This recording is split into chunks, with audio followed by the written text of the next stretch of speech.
ایک بادشاہ نے نا باز رکھا ہوا تھا اور بڑا پیار کرتا تھا اس سے. ایک دن وہ باز اڑ گیا، بے وفائی کر گیا. وہ اڑ کے نا تو ایک بوڑھی خاتون کے گھر میں چلا گیا. تو اس بوڑھی خاتون نے اسے پکڑا تو بڑا سخت پیار کیا اس بوڑھی نے اس سے.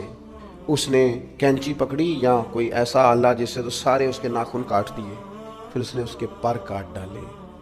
لیکن وہ باز وہاں رو پڑا اور رو کے کہنے لگا، اماں یہ تو نے پیار کیا.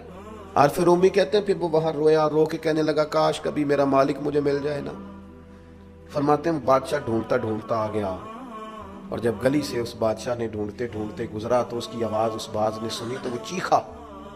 بادشاہ نے اس دروازے پہ دستک دی، اندر وہ باز تھا. اماں نے بلایا تو باز پھر زور سے رویا، کہنے لگا میں سمجھتا تھا کہ تو جو میرے ساتھ کر رہا ہے یہ محبت نہیں ہے، لیکن اب مجھے پتہ چلا ہے. اس نے پھر رو کے اپنے مالک سے فریاد کی تو اس نے کہا تو بے وفا ہے، بے وفاؤں کو اب دوبارہ نہیں لے جایا جا سکتا.